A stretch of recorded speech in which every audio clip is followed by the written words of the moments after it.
ছিল এক জাদুকরী ক্যানভাস বানানো শিল্পী, যার নাম ছিল রাহুল। সে ক্যানভাসে আঁকত এমন এমন ছবি যা দেখতে পারলেই মনে হতো যেন সেগুলো জীবন্ত।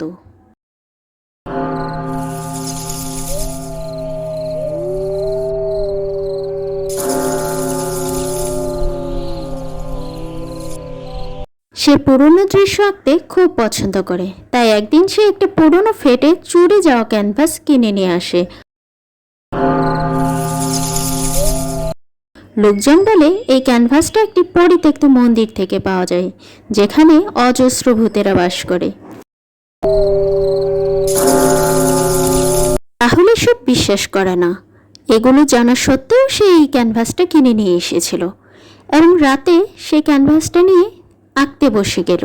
কিন্তু সেই রাতেই ঘটে অদ্ভুত সব ঘটনা। ক্যানভাসের ছবি ধীরে ধীরে পরিবর্তিত হতে থাকে। সে যখন ঘুমাতে যায় তখন ক্যানভাসের ভিতরের ছবি যেন জীবন্ত হয়ে ওঠে এবং রাত হলে সে একাকার আওয়াজ শুনতে পায়। অদ্ভুত ছায়া নাচতে থাকে তার ঘরে। দিন দিন ক্যানভাসের ছবিতে ভয়ের দৃশ্য আরও স্পষ্ট হয়ে ওঠে।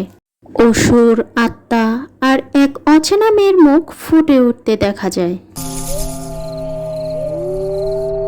আর সেই মেয়েটি রাহুলের কাছে বারবার সাহায্যের অনুরোধ করে, কিন্তু সে ভয় পেয়ে পালাতে চায়। এক রাতে ক্যানভাসের ভিতর থেকে মেয়েটা বেরিয়ে আসে, কিন্তু সে আর মানুষ নয়, বরং এক অভিশপ্ত আত্মা, যার প্রেতাত্মারা গ্রামে মৃত্যুর ছায়া ফেলে দিয়েছে। রাহুল বুঝতে পারে সে ক্যানভাসে নিজের আত্মাও বন্দি করে ফেলেছে। গ্রামের লোকেরা জানালো, যারা ওই ক্যানভাসের ছবি দেখেছে তারা এক এক করে অদ্ভুত এবং অদৃশ্য হয়ে যাচ্ছে। রাহুলও হারিয়ে গেল সেই রাতে, আর ক্যানভাসটা এখনো কেউ খুঁজে পায়নি। কেউ যদি ক্যানভাস দেখার সাহস করে তারা কখনো ফিরে আসেনি।